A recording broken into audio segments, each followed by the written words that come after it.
Hi everyone! Today we're going to talk about the Rogue and the new Rogue of the 2024 Player Handbook. Now, the Rogue has always been a massive damage dealer, quite a good at handling getting damaged thanks to its cunning action and its evasion. It was also the scout of the party. A well-rounded Rogue was indispensable and could do absolute godsmack amount of damage. Multiclassing with a rogue was always a good idea. Usually a good one was with a ranger rogue mix, or a hexblade rogue was also absolute damage. I had one that did at least 32 damage at level 8. That was amazing, and that was for one attack. So it's let's see what changes. So I suggest we go over them one by one, see what's good, see what's less, what they made out of it. So first up is the weapon mastery. It will get at each long rest you can choose 2 weapons where you're proficient with, and the most iconic are the dagger, the nick, and the short with effects. So that's of course very interesting. The Thieves' Cant also had a much needed change. It's not just a unique language, but you also get an extra additional language proficiency, which is very useful considering the Thieves' Cant itself was very rarely used. An extra language is always useful to have, especially if you want a more thematic, like for example a Kenku only thieves guild, or if you want to be able to speak with one of your party members incognito. That's very nice. Let's go over to the next. The steady aim, that was a Tasha's Colon of Everything optional class feature, and now it is a one that you always have at level 3. That is very good to trigger sneak attack. It was where if you decide to have 0 speed, you could just shoot as long as you haven't moved, and then you get advantage. So that's a good one. Then you have the Cunning Strike. This is the new one, the new tool. When you deal a sneak attack damage, you can choose to forgo one of the sneak attack dice to add a Cunning Strike effect to your attack. The DC of your Cunning Strike effect scales off your dexterity. So here you have another possibility to do some kind of condition, a trip, a withdraw, or poison. I feel that this edition will take the very simple 5e and turn it into a extremely more complicated version. You already have the trip, the hack, you already had the Vex and the Nick, now you have the trip. The trip is to make them prone. You have now the poison, which I do like in itself, but I think it should be not something that you can add more and more and more of this. After a while, like I said, as a GM, you will not be able to know, okay, so this creature was attacked with the barbarian that used the cleave, with a vex from a short bow. It also cannot move due to this or a prone, and by the time you have finished everything on a monster, I don't think there's a lot the DM is going to be able to do. Again, and on the other side of things, if it comes against you as a player and you play against a humanoid that has these features, I think it's going to be extremely frustrating to go up against these. I do think that it's good that you pay 1 die of damage for these, so it is a good idea. It does go into the fighter class a little bit, but in itself, it's not a bad idea. I just think personally the entire point of a rogue is the damage. So, okay. The reliable talent is now at level 7 instead of level 11. Okay, that's good. You'll have more use out of it. Improved Cutting Strike, it means that you can stack 2 Cutting Strike options instead of 1. Again, they're making this incredibly complicated. I'm really starting to think the GM is going to have a lot more complexity to keep a hold of everything. Level 14, you have the Devious Strikes. This makes more Cunning Strike options. You have the Days, that cost 2. This will give, if your target fails a Constitution saving throw, they'll only get to move or take a bonus action. So once again, yeah, frustrating for Dungeon Master, but fantastic for your party. I think this is about the entire story of this edition. Knockout, bonk an enemy in the head and render them unconscious for 1 minute. They'll repeat the saving throw. It's cost of 66. I don't know. You can probably do the damage non-lethal by then. Fine. Obscure, it's to blind a creature. This is all nice and thing that you should be able to do, but I don't think you should. This is going to make it so complicated for the DM. Well, anyway, also personally, I see all this.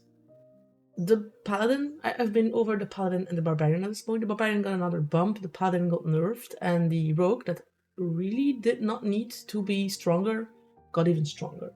I mean, you could make a case that the paladin was a little bit too strong. It was an alpha striker, I get it. But now this rogue is even worse. And the rogue was already, like I said, if you multiclass with something, like a hexblade, that was painful. You did a hex, you did a hexblade's curse, you had a magical weapon, you could transform it into a bow, you then also take the fancy footwork from the swashbuckler, and you basically had advantage all the time, except if you were shooting at a guy alone, in a distance that had seen you. Okay, fine. Alright, the blind sense is gone. Good. I didn't really see it. Slippery Mind, a level 15. It got an upgrade. Cunning is not in tongue but in mind. It improves wisdom and charisma saving throws instead of just wisdom. Fine. Yeah, why not? That's great. I just think 15 is, again, a little bit too late, but fine. An epic boon you can take. Boon of the Night Spirit. Increase one ability score by 1 up to a maximum of 30.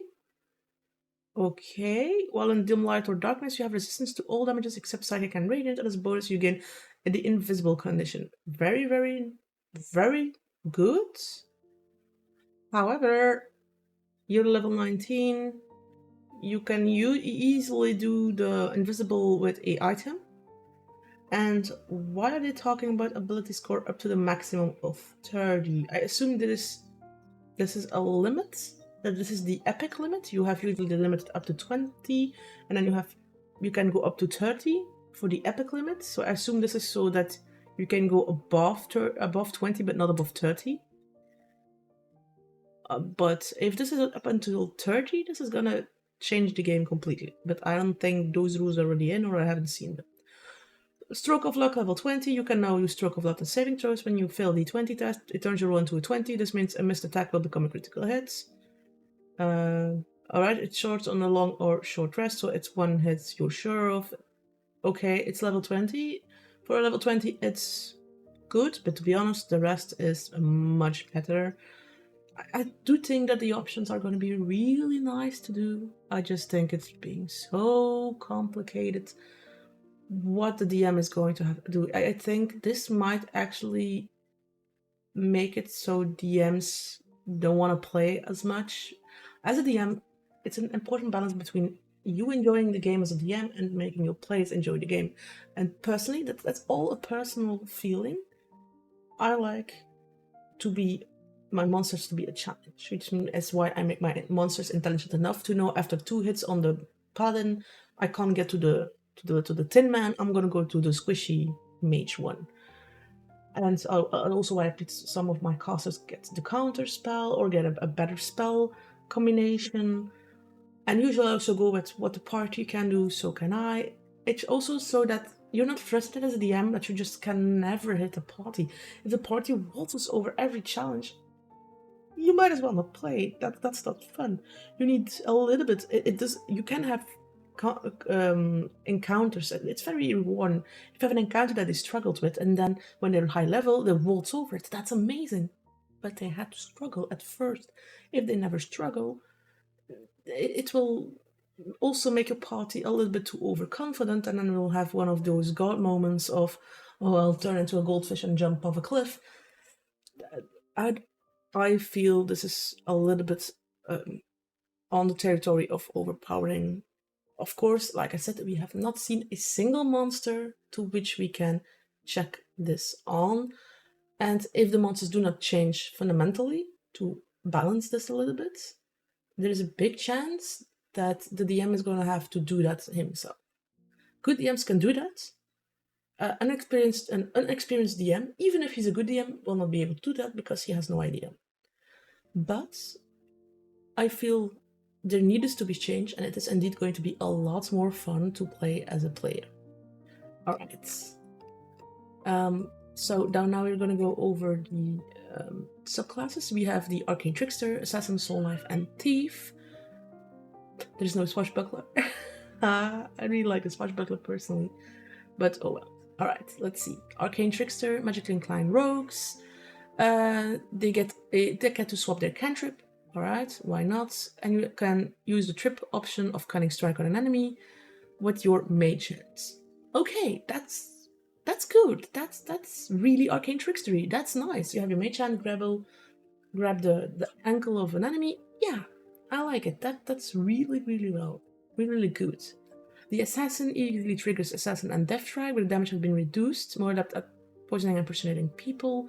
You can move after using steady aim, support and hit and builds. Okay, the Assassin was incredibly strong because he did the critical hit when you surprised an enemy, but surprising an enemy was very difficult to do without the proper items.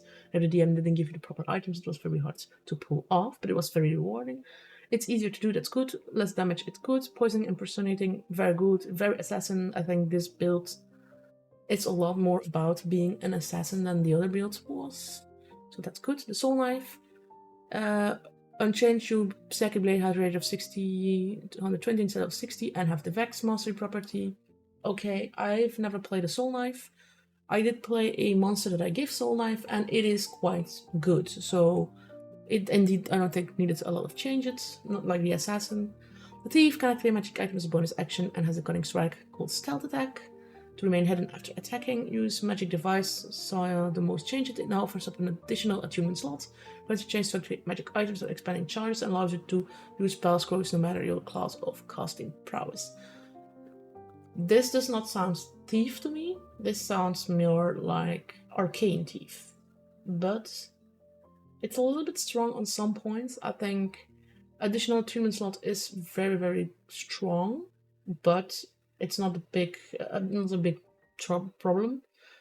Activating magic without expending charges is, because a wand of magic missile, a wand of fireballs is incredibly strong, and if you can do that for free, wow, okay.